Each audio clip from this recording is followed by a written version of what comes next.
ओम शांति। आज मीठे मीठे शिव बाबा ब्रह्मा के जन्म द्वारा कहते हैं, मीठे मीठे बच्चे। बाप बच्चों को सावधानी देते हैं कि बच्चे अपने को आत्मा समझो। बाप को याद करने से तुम्हारी आत्मा भी जो जन्म जन्मांतर का पाप का बोझा चढ़ा है वह भस्म हो जाएगा। ऐसे जैसे बाबा हमें घड़ी घड़ी सावधान करते ना, हमें भी औरों को सावधान करना कि निराकार परमात्मा कहते हैं अपने को आत्मा समझो और मुझे निराकार रूप में याद करो तो तुम दुखों से मुक्त हो जाओगी, जन्म जन्मांतर के पाप कर्मों से मुक्त हो जाओगी। जैसे आपस में मिलते हैं तो नमस्ते आदि करते हैं ना, परंतु उससे कुछ कल्याण थोड़ी होता है। कल्याण तब होगा जब तुम बच्चे एक दो को ये सावधानी दिलाओगी। कौन सी? अपने को आत्मा समझो, बाप को याद करो। बाप का परिचय दोगे तभी तो उस आत्मा के जन्म जन्मांतर के पाप भस्म होंगे, वो आत्मा बाबा से मिलेगी ना। तो अब ये सावधानी दो, ये हमारा पहला पहला फर्ज हो गया। याद कराने से खबरदार हो जाएंगे। लोग नमस्ते करते हैं, हाय हेलो करते हैं, कैसे हो, क्या क्या करते रहते हैं, इससे कुछ फायदा थोड़ी होता है। तो बाबा कहते हैं ऐसी चीजें बोलनी चाहिए। तुम बच्चे ओम शांति भी जब बोलते हो तो अर्थ स्वरूप बोलो। चाहे वाहिगुरु भी बोल रहे हो तो उस निराकार की याद में होकर बोले कि हम उस निराकार बाप की हम संतान हैं। राम राम बोलो तो राम परमात्मा की याद में रहकर राम।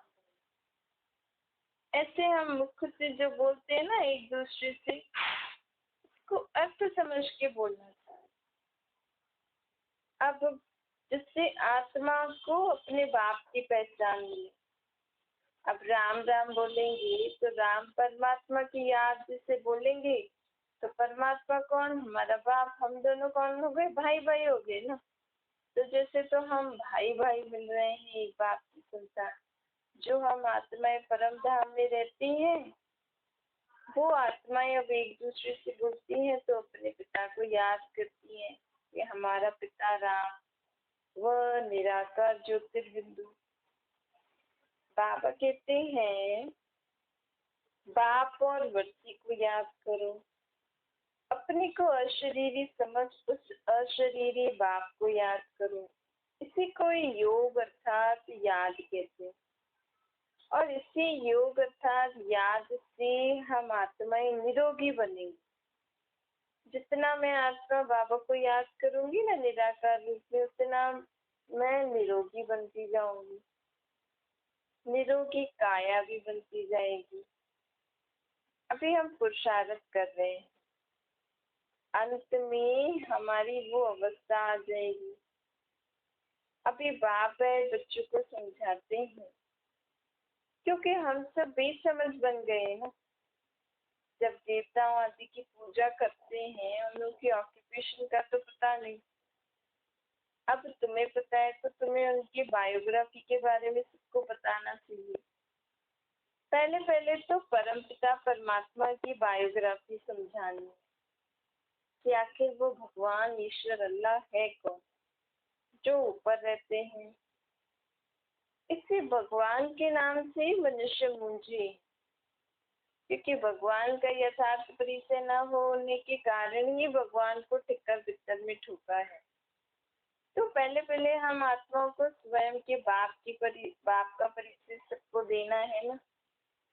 बाबा कहते हैं अब परमात्मा आकर स्वयं की पहचान दे रहे हैं, लेकिन उससे पहले बाबा कहते हैं तुम स्वयं को पहचानो कि तुम कौन हो। आत्मा। देखो आत्मा ही पुण्य आत्मा ही पाप आत्मा बनती है। ऐसा थोड़ी कहते हैं पाप परमात्मा, पाप पुण्य परमात्मा। दुनिया को भी कहते हैं पतित दुनिया पावन दुनिया। मतलब आत्मा ही पतित पावन बनती है, दुनिया भी पतित पावन बनती है, लेकिन परमात्मा सदैव पावन रहती है। उनके लिए ऐसा भी नहीं कहेंगे कि पावन परमात्मा, क्योंकि वो है ही सदैव शुद्ध आत्मा। अब वही हम आत्माओं को और दुनिया को शुद्ध कर सकते हैं, अर्थात पावन कर सकते हैं। मनुष्य को पहले पहले आत्मा को जानना है, क्योंकि आत्मा का ज्ञान कोई भी मनुष्य में नहीं है। आत्मा ही सुनती, खाती, पीती, सब कुछ आत्मा है इन ऑर्गन्स द्वारा। आत्मा का रूप क्या है? कैसे भी है, चमकता है भ्रुकुटी के बीच में अद्भुत सितारा। तो आत्मा का रूप समझना चाहिए ना, जब कहते हैं तो समझना चाहिए कि हाँ इधर वो है अद्भुत सितारा इधर, लेकिन वो कहाँ से आया उसके बारे में और कुछ नॉलेज नहीं, सिर्फ कहते हैं, समझ तो कुछ है नहीं। आत्मा का रूप कोई इतना बड़ा थोड़ी है, आत्मा तो अति सूक्ष्म होती है। आत्मा का रूप है जीरो अथवा बुरी, बिंदी भी कहते हैं।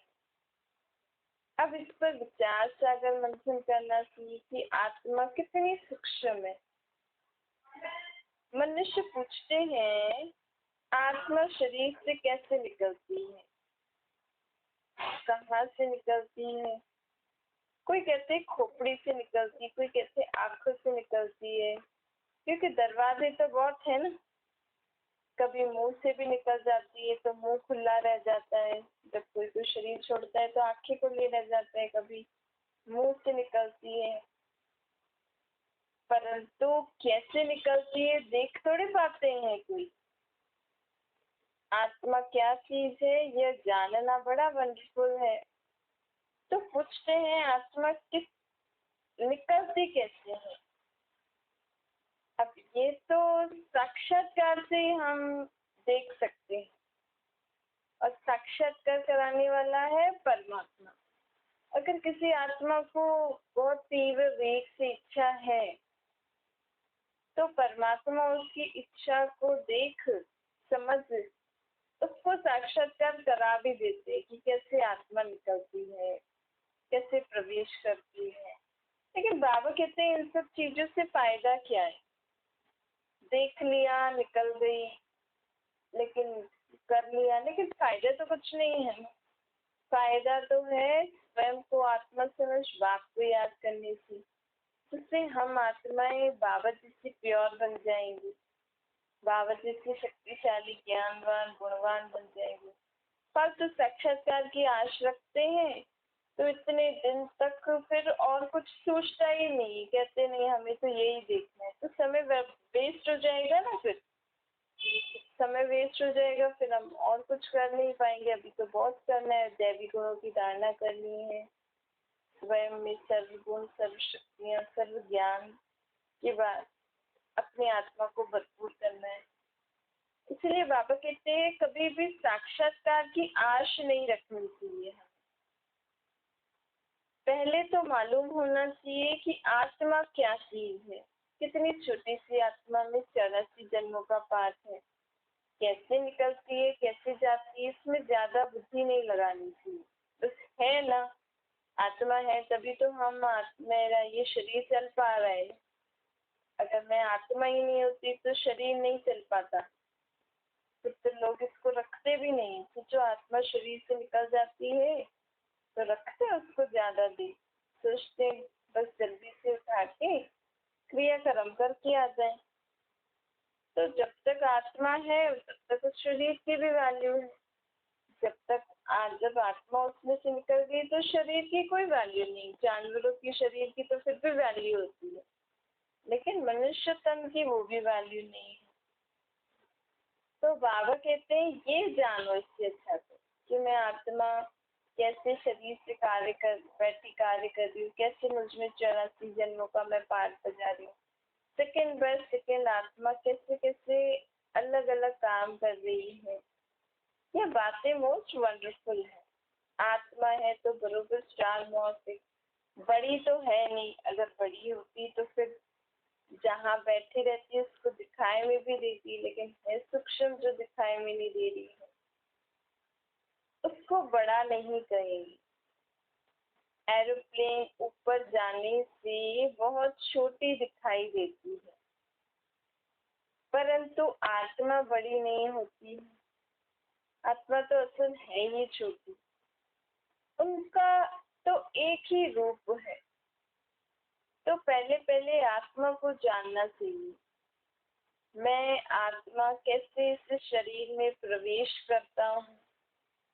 बल कोई कोई को साक्षात्कार होता है, जैसे सितारा है, उस छोटी सी आत्मा में सब नॉलेज भरी हुई आत्मा है ही।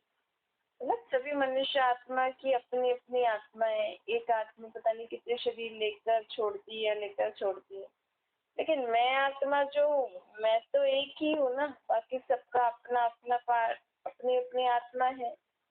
ये बड़ा वंडर है। आत्मा परमात्मा का रूप एक जैसा है, लेकिन एग्जैक्ट क्या है ये कोई नहीं जान सकता है, सिवाय दिव्य दृष्टि के कोई नहीं जान सकता है। वास्तव में जैसी आत्मा वैसा ही परमात्मा, पर दोनों में पार्ट अलग अलग भरा हुआ। परमात्मा का पार्ट बहुत ऊंचा है। अब देखो, प्राइम मिनिस्टर प्रेसिडेंट की आत्मा में जो पार्ट भरा है, तो हम आत्माओं से भिन्न है ना। हम यहाँ दुनिया में अपनी गृहस्थी संभाल रहे, वो वहाँ अपने देश को संभाल रहे है। तो उनके शरीर में भी आत्मा, लेकिन उनके शरीर में आत्मा जो है उनका पार्ट अलग है।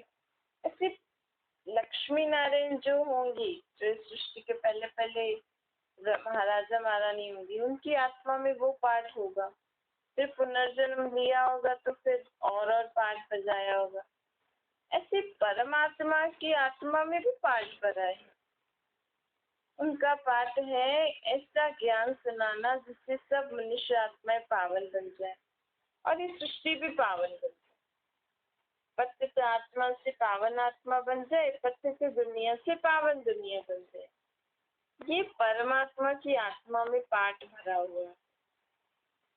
दोनों सभी, हम, मेरी आत्मा में अलग, आपकी आत्मा में अलग, ऐसे सभी आत्मा में अपना अपना पार्ट भरा हुआ है। परमात्मा की आत्मा में भी अपना पार्ट भरा है, लेकिन क्या सेम है? आत्मा की साइज सेम है, वो भी सेम। परमात्मा की आत्मा की साइज भी सेम, मेरी आत्मा की साइज भी सेम। वो भी क्यों साइज एक जैसा होता है? क्योंकि परमात्मा को अपना शरीर नहीं लेना होता है ना। जब परमात्मा सृष्टि पर आए तो किसके शरीर में बैठे? अगर समझो परमात्मा का काम बहुत ऊंचा है, तो फिर परमात्मा जब ऊपर से नीचे आएंगे तो किसका शरीर लेंगे? अगर उनकी आत्मा ऊंची बड़ी हो जाए क्योंकि उनका काम ऊंचा है, तो फिर उनको अपने शरीर, अपनी आत्मा की साइज के हिसाब से अपना वो अलग शरीर लेना पड़ेगा। लेकिन बाबा कहते हैं मैं तो अपना शरीर लेता नहीं हूँ, इसीलिए मेरा और तुम्हारा साइज एक जैसा है। सिर्फ बाबा कहते हैं पार्ट अलग अलग भरा। मेरा पार्ट ऊंचा है, तुम्हारा उस अनुसार है, जन्म मरण में आने के हिसाब से। और विश्व की सर्व आत्माओं का भी साइज एक जैसा क्यों है? क्योंकि अगर जो कोई भी आत्मा अभी अच्छा पाठ बजा रही है, कोई बहुत अच्छा, अगर उस हिसाब से उनको शरीर मिले तो फिर उनके लिए अलग ही शहर, क्योंकि उनके लिए फिर रहना उठना खाना पीना फिर अलग ही हो जाएगा। फिर कैसे सब घर में एक साथ रहेंगे, दुनिया में एक साथ रहेंगे? इसलिए बाबा कहते सभी आत्माओं का साइज एक ही रखा है, लेकिन उनमें पार्ट अलग अलग है। अब आत्मा परमात्मा का सृष्टि पर पाठ चल रहा है और एक ही समय होता है इस पूरे चक्कर में जब सभी आत्माओं के साथ परमात्मा का पाठ होता है, अभी इसी समय।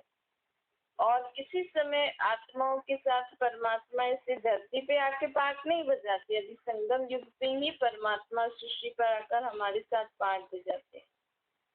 दोनों के पाठ में संस्कारों में भेद है। बाप समझाते हैं मेरे क्या संस्कार है, तुम आत्माओं की क्या संस्कार है।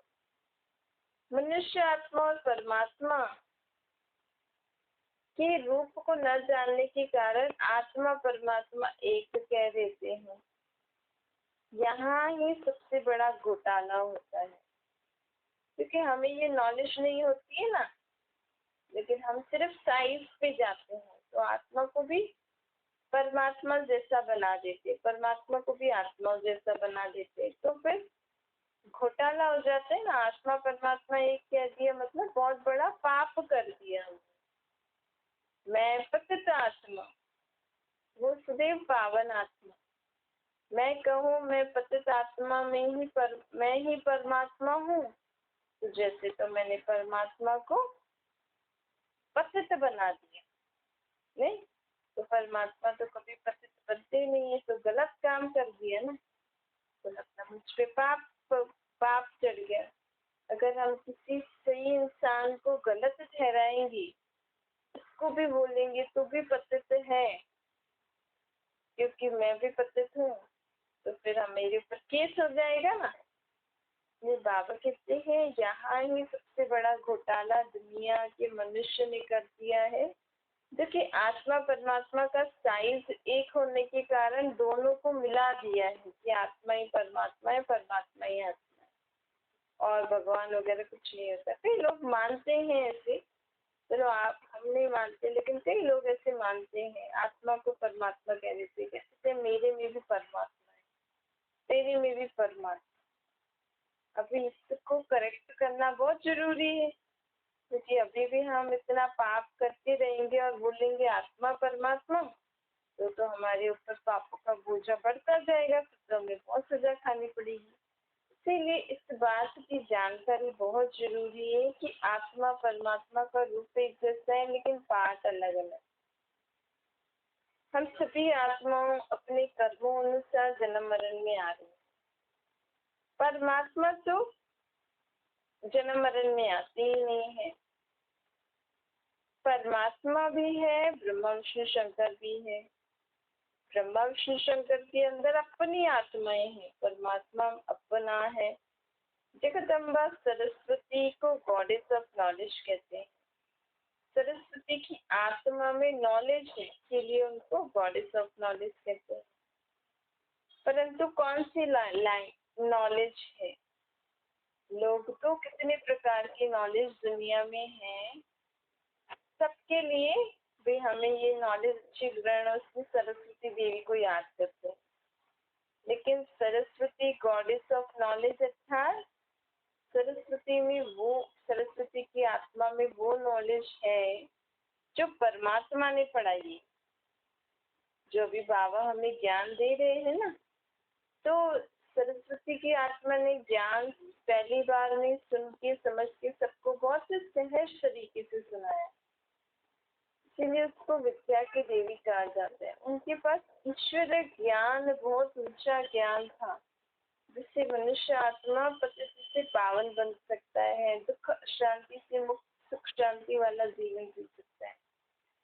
वो नॉलेज थी गॉडेस ऑफ नॉलेज में। और उसके बदले फिर आजकल लोग अपने पता नहीं कौन कौन सी नॉलेज पढ़ते रहते हैं और सरस्वती जगदम्बा को याद करते हैं। बाबा कहते हैं सरस्वती की आत्मा में अब गॉड द्वारा नॉलेज उसने लेकर धारण करके श्री लक्ष्मी का पाठ बजाने के लायक बने, क्योंकि आत्मा तो एक ही होती है ना, सिर्फ नाम रूप अलग अलग हो जाता है। जन्म मरण में जैसे हमारी आत्मा पिछले जन्म में किसी और शरीर में थी, किसी और नाम रूप में थी, कुछ और कार्य करती थी। इस जन्म में मैं आत्मा ये कार्य कर रही हूँ, क्या बदला? मैं आत्मा थोड़ी बदली, ये शरीर बदला ना, और मुझे आत्मा का जो पाठ है वो बदला है, संबंधी बदले, आत्मा नहीं बदली। तो बाबा कहते हैं अब गॉड का रूप क्या है ये अच्छी रीति समझ गए ना। नॉलेज फॉर गॉड फादर, हम आत्माओं को नॉलेज लेने आए हैं। बाबा कहते हैं ये ज्ञान धारण करके तुम भी गॉडेस ऑफ नॉलेज बन सकते हो। पाप कहते हैं हम समझाते हैं, बाकी समझना न समझना वो बच्चों के हाथ में है ना। अब ये भी समझने की बात है कि इतनी छोटी सी आत्मा में कैसे सारा नॉलेज भर रहा है। देखो, कोई पढ़ाई पढ़ते हैं तो धीरे धीरे धीरे पढ़ते पढ़ते वो आत्मा में बहुत अच्छी नॉलेज आ जाती है।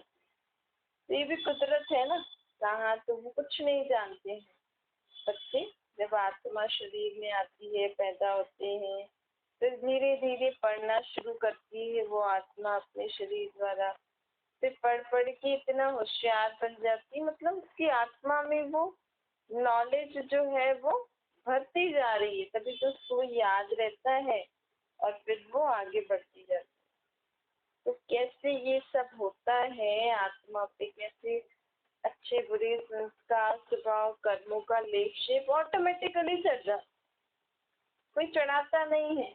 अभी अभी मुझ आत्मा ने हमारे आत्मा पे लेप शेप कब चढ़ता है, जब हम कर्म ऐसे करते हैं। सोच का भी प्रभाव पड़ता है, लेकिन ज्यादा पाप कर्मों के कारण पड़ता है। समझो, मैंने आपको इस सेकंड कोई ऐसा बुरा कर्म किया तो उसी सेकंड उस बुरे कर्म का लेप शेप मुझ आत्मा पे चढ़ जाता है। भगवान नहीं चढ़ाते, भगवान मुझे नहीं देख रहे कि मैंने इस सेकंड ये किया, पर वो ऑटोमेटिकली आत्मा में फीड हो जाता है। यहाँ तक कि जो हम कहते हैं ना, यमदूत आए ऐसे धर्मराजपुरी, जैसे धर्मराज और से यमदूत तो ऐसे कोई होता नहीं है, परंतु हमारी आत्मा, जब आत्मा की सफाई होती है ना, तो जब सफाई करते तो सब दिखता है ना, हाँ यहाँ ये दाग है, तो सब पता भी लगता है, हाँ हमने सब उस दिन ये खाया था ना, इसीलिए ये चीज इधर रह गई, देखो ये कचरा उसका है। तो पता लग जाता है ना। हम अपने ही घर की साफ सफाई कर रहे हैं, हमने ही समझो 1 महीने से साफ सफाई नहीं करी और आराम से रह रहे हैं, तो जो जो चीजें सफाई करने के समय कचरा निकलेगा तो याद तो आएगा ना, हमने ये खाया था, हाँ हमने उस दिन ये खाया था, इसलिए उसका ये कचरा कचरा। ऐसे ही आत्मा में भी हमारे हर सेकंड का, अच्छे व बुरे का, जो भी हम कर्म कर रहे हैं वो उसी सेकंड हमारी आत्मा में फीड होता जाता है। फिर जब हम अंत में, जब हम आत्मा ऊपर जाते हैं परम धाम में, तो हमारी सफाई होती है, क्योंकि परम धाम में मैली आत्मा नहीं जा सकती। तो हमारी आत्मा की सफाई होती है, तो उस सफाई में हमें सब पता लग जाता है कि हाँ मैंने इस समय ये पूरा कर्म किया था, तो बकायदा दिखता है, तो हमें दुख होता है कि मैंने क्यों ऐसा बुरा कर्म किया। तो बाबा कहते हैं, ऐसे जो लोग बोलते हैं ना धर्मराजपुरी, यमदूत, ऐसा वैसा सजा देते हैं कि तुमने ऐसा किया, वो तो हमारी सफाई होती है तो हमें ही दिखता है, तो हमें ही पश्चाताप होता है, ऐसे कोई मारते आदि नहीं है। आप ये सारी बातें समझ में, बाबा कहते हैं इससे तो सहज तरीका है ना, अपने को आत्मा समझो और मुझे याद करो, तो परमात्म शक्ति से हम अपनी सारी सफाई कर रहे हैं। लोग घरों की, दुकानों की, दुनिया आदि जो सफाई करते हैं, झाड़ू आदि लगाते हैं, पोछा आदि लगाते हैं, लेकिन आत्मा की सफाई कैसे हो सकती है? स्वयं को आत्मा समझ निराकार बाप को याद करना, कितना सहज तरीका है ना आत्मा को सफाई करने का। और लोग भक्ति मार्ग में तो कहते हैं गंगा स्नान करो तो पाप कर्म छूटेंगे, फलानी पूजा करो, फलाना ये करो, वो करो तो तुम्हारे पाप कम हो जाएंगे, दुख कम हो जाएगा। और यहाँ पे बाबा सहज तरीका बताते हैं, सिर्फ अपने को आत्मा समझो और मुझे याद करो, क्योंकि हमारी आत्मा के ऊपर ही जो जन्म जन्मांतर का मैल चढ़ा हुआ है ना, पाप कर्मों का बोझा, वही घड़ी घड़ी हमारे सामने आता है, जिस कारण हमें दुख देखना पड़ता है। बाबा कहते हैं आत्मा में ही सब संस्कार होते हैं। अब आत्मा, लोग कहते हैं परमात्मा का रूप हजारों सूर्य से भी तीखा है। अब अगर हजारों सूर्य से भी तीखा होता तो लोग भगवान को याद क्यों करें? बाप कहते हैं मेरा कोई ऐसे तेजोमय रूप नहीं है, सिर्फ मैं ज्ञान का सागर, सर्व शक्तियों गुणों का सागर हूँ ना, तो मेरे में वो तेज है, मेरे में वो शक्तियां हैं। गरम तेज अर्थात परमात्मा को याद करने से हमें कोई गरम आदि नहीं लगता है, जैसे सूर्य की रोशनी से हमें बहुत तपत होती है, लेकिन परमात्मा के पास वो सर्व शक्तियों का, सर्व गुणों, सर्व ज्ञान का भरपूर रोशनी है।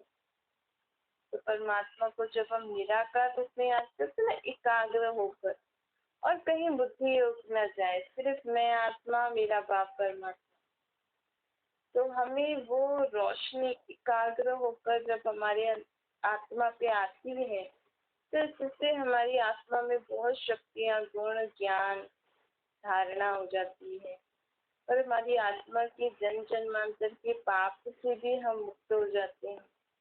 इसीलिए जब भी समय मिले घड़ी घड़ी अभ्यास करो। अब मैं इस देह की दुनिया से न्यारी हो जाती हूँ, अपने को आत्मा निश्चय करती हूँ और निराकार बाप को याद कर रही हूँ। ऐसे ऐसे परमात्मा से हमें वो किरणें लेनी। बाकी बाबा कोई ऐसा हजारों सूर्य से तेजोमय नहीं, मैं नॉलेजफुल हूँ, बस ये फर्क है तुम्हारे और मेरे। मेरे में सर्व प्रकार का ज्ञान है, सर्व प्रकार की शक्तियाँ, गुण है। जैसे तो बाबा सर्व शक्तियों, गुणों, ज्ञान का भंडार होते हैं। सागर में कितना पानी होता है, भंडार में भी अथाह चीजें होती है ना। बाबा के पास हर प्रकार की चीज है, हर प्रकार का सोल्यूशन है। आपको जो दुख परेशानी है ना, आप बाबा को बताओ, बाबा के पास बहुत सारे तरीके हैं आपके सर्व दुख और शांतियों से आपको मुक्त करने।